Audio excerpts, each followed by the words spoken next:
Você já deve saber que o Novo Testamento, uma coleção de textos sagrados para cristãos em todo o mundo, foi originalmente escrito em grego koiné, um dos estágios da evolução da língua grega. Compreendido entre aproximadamente 330 a.C. e 330 d.C. Essa língua era uma língua comum no primeiro século, assim como o inglês hoje. Ela permitiu, assim, que a mensagem da comunidade cristã primitiva se espalhasse por toda parte rapidamente. Por séculos, estudiosos têm se dedicado a compreender as nuances dessa língua antiga. Eles se esforçam para desvendar os significados mais profundos dentro do texto do Novo Testamento. O estudo do grego do Novo Testamento não é meramente um exercício acadêmico. É uma ferramenta vital para interpretar as Escrituras, informar a compreensão teológica e preencher a lacuna entre o mundo antigo e o nosso.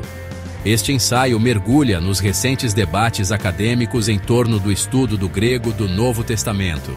Exploraremos áreas-chave de discussão, lançando luz sobre a busca contínua para compreender a riqueza da língua original do Novo Testamento. O estudo da gramática grega, particularmente o aspecto verbal, tornou-se um ponto focal na erudição recente.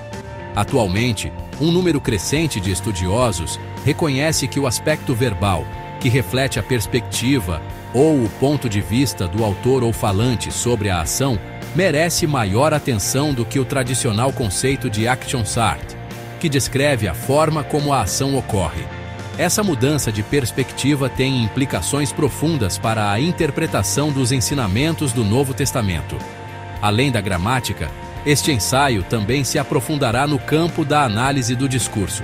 Essa abordagem examina o Novo Testamento como um conjunto de atos comunicativos, buscando entender como os autores estruturaram seus textos e transmitiram as mensagens pretendidas. Ao aplicar a análise do discurso, ganhamos insights valiosos sobre as estratégias retóricas empregadas pelos escritores do Novo Testamento. No centro de muitos debates atuais nos estudos do grego do Novo Testamento está o conceito de aspecto verbal. Os verbos gregos já foram analisados indicando o quando a ação ocorreu. Depois eles foram vistos como indicando como a ação ocorre e, mais recentemente, eles descrevem a perspectiva do autor ou falante. Essa ênfase no aspecto revolucionou a maneira como os estudiosos abordam os verbos gregos. Grandes nomes como Stanley Porter e Buist M. Fanning e Constantine R. Campbell defendem essa abordagem aspectual, embora divergindo em alguns pontos importantes.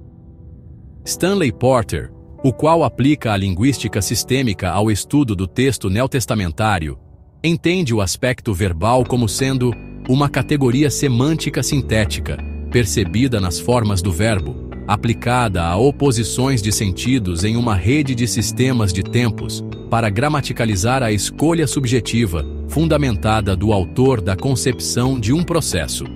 Já Buist M. Fanning, ele define o aspecto verbal como o foco ou o ponto de vista do falante relativamente à ação ou ao estado que o verbo denota. A ação pode ser vista a partir de um ponto de referência interior a ela, sem referência a seu começo ou seu término. Ou a ação pode ser vista por uma perspectiva exterior a ela mesma, com o foco nela toda do começo ao fim. Outro autor importante é Constantine R. Campbell. Ele afirma que o aspecto verbal tem sido a questão mais polêmica dos estudos gregos nos últimos 25 anos. Ainda segundo o autor, o aspecto é uma característica semântica dos verbos gregos, e a Aktionsart é uma característica pragmática.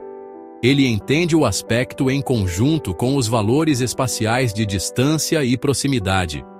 O estudioso reconhece apenas dois aspectos no grego: o perfectivo e o imperfectivo.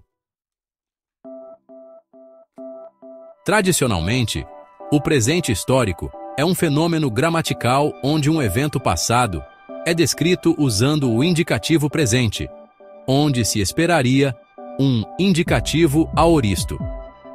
A ideia é dá vida àquilo que já aconteceu. Ele é muito comum em Marcos. A tradução geralmente é feita no passado simples. Pinto 2020. Segundo Fanning, o presente histórico é usado na narrativa expressiva ou intensa. Ainda segundo o autor, a principal característica a motivar o uso do presente é a transferência temporal e não algum tipo de efeito aspectual. O presente histórico funciona como um marcador discursivo para iniciar um novo parágrafo, apresentar novos participantes, etc. De acordo com Porter, o presente histórico é usado nos lugares onde em que o autor acha que deseja atrair a atenção para determinado acontecimento ou série de acontecimentos. Para Stephen Adge Levinson, o presente histórico, na maioria das vezes, tem o efeito de destacar o que vem seguida. O destaque diz respeito não tanto à fala ou ao ato a que se refere, mas ao acontecimento que segue. Discourse Features. Campbell destaca que o presente histórico em Marcos e João está associado a dois verbos: verbos de propulsão e verbos que indicam que o discurso está prestes a iniciar. Stephen Runge, por sua vez, o presente histórico indica proeminência. A forma presente é a opção mais viável para marcar proeminência em um contexto de tempo passado. Runge continua: os autores usam marcadores como o presente histórico para garantir que o leitor não deixe passar despercebidas as mudanças nem as transições no discurso. Esses marcadores têm o efeito de reduzir o ritmo e atrair a atenção do leitor. Discourse Grammar. O tempo perfeito em grego, muitas vezes mal compreendido, é um dos pontos de maior divergência no estudo atual do verbo grego. Tradicionalmente, ao contrário do tempo aoristo, que pode descrever uma ação concluída, o tempo perfeito enfatiza uma ação passada com resultados contínuos no presente, sendo assim, uma combinação entre aoristo e presente. Kenneth Mackay, uma voz proeminente nessa área, afirma que o tempo perfeito expressa o estado, ou condição, do sujeito do verbo, em consequência de uma ação, logicamente uma ação anterior, mas, na maioria das vezes, com relativamente menos referência à ação em si. New Syntax. Para Fanning, o perfeito é uma categoria verbal complexa que denota, em sentido básico, um estado resultante de uma ocorrência anterior. Ele reflete a combinação de três elementos: o tempo passado, a action start e o aspecto. Quase todos os perfeitos justapõem duas situações: um acontecimento e uma consequência desse acontecimento. Tanto Fanning quanto Porter alinham o perfeito com estatividade, mas não com a action start. Segundo Porter, as formas temporais do perfeito e do mais que perfeito ocorrem em contextos em que o usuário do grego deseja comunicar que a ação reflete determinado estado de coisas, geralmente complexo. Assim, três aspectos podem ser entendidos no plano do discurso: o aoristo, plano de fundo, o presente e o imperfeito, primeiro plano, e o perfeito e o mais que perfeito, primeiríssimo plano. Seção 5. A voz dos verbos: ativo, médio e passivo. A voz de um verbo, outro elemento-chave da gramática grega, indica a relação entre o verbo e seu sujeito. O sujeito está realizando a ação, sendo afetado pela ação ou de alguma forma envolvido em ambos. Compreender as nuances da voz é essencial para interpretar corretamente o texto do Novo Testamento. Campbell, em seu trabalho sobre aspecto verbal, também se aprofunda no debate em torno da voz média, particularmente o conceito de depoência. Tradicionalmente, os verbos deponentes eram vistos como médios na forma, mas ativos em significado. No entanto, Campbell e outros argumentam que a voz média mantém seu significado distinto mesmo nesses casos, frequentemente destacando o envolvimento ou interesse do sujeito na ação. Para uma discussão completa, você pode consultar autores como Campbell, Moulton, Robertson, Miller, Taylor, Conrad, Allen e Pennington. Resumindo o debate entre os autores citados, pode-se dizer que o conceito e a categoria de depoência tornam-se desnecessários quando toda a de funções da voz média é devidamente compreendida. Trabalhos apresentados na seção da Biblical Greek Language and Linguistics Unit, na conversão anual da SBL, foram unânimes em contestar a legitimidade da depoência e defender sua extinção. Porém, isso não encerra o debate. Seção 6. Analisando o discurso. Desvendando a intenção do autor. Segundo Dana Harris, muitos já lamentaram que os estudos na linguística em geral não são prontamente apropriados pelos estudos bíblicos, uma vez que esses avanços muitas vezes oferecem benefícios importantes para os estudos bíblicos. Esse método busca entender como as várias partes de um texto trabalham juntas para transmitir a mensagem pretendida pelo autor.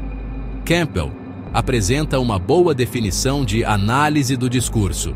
Segundo ele, é um enfoque interdisciplinar do entendimento de como as unidades de texto se relacionam umas com as outras para criar o tema, a mensagem e a estrutura de um texto. Um dos pressupostos básicos das abordagens da análise do discurso é que escolha implica em significados. Assim, a escolha de uma falante, ou autor, entre várias opções, é uma percepção importante do sentido de determinado texto. A análise do discurso também atua em um nível linguístico mais amplo, além da oração gramatical, como um parágrafo, uma perícope ou mesmo uma epístola inteira. Outra preocupação da análise do discurso é a coesão, ou os fatores que concedem ao texto um sentido unificado. Outro fator importante da análise do discurso é a proeminência, também chamada de ênfase, embasamento, relevância ou saliência. Kathleen Callow, 1974, define proeminência como qualquer recurso que confira a certos acontecimentos, participantes ou objetos mais importância que a outros no mesmo contexto. Para avançar mais no debate, pesquise em autores como Stephen Runge. Esse autor relaciona 3 princípios básicos. Primeiro, escolha implica sentido. Segundo, o sentido inerente deve ser diferenciado do efeito pragmático. E terceiro, os padrões comuns de uso devem ser distinguidos dos padrões marcados. Assim chegamos ao final de mais um vídeo. Obrigado por nos acompanhar até aqui. Se gostou, inscreva-se, comente e compartilhe. Até a próxima.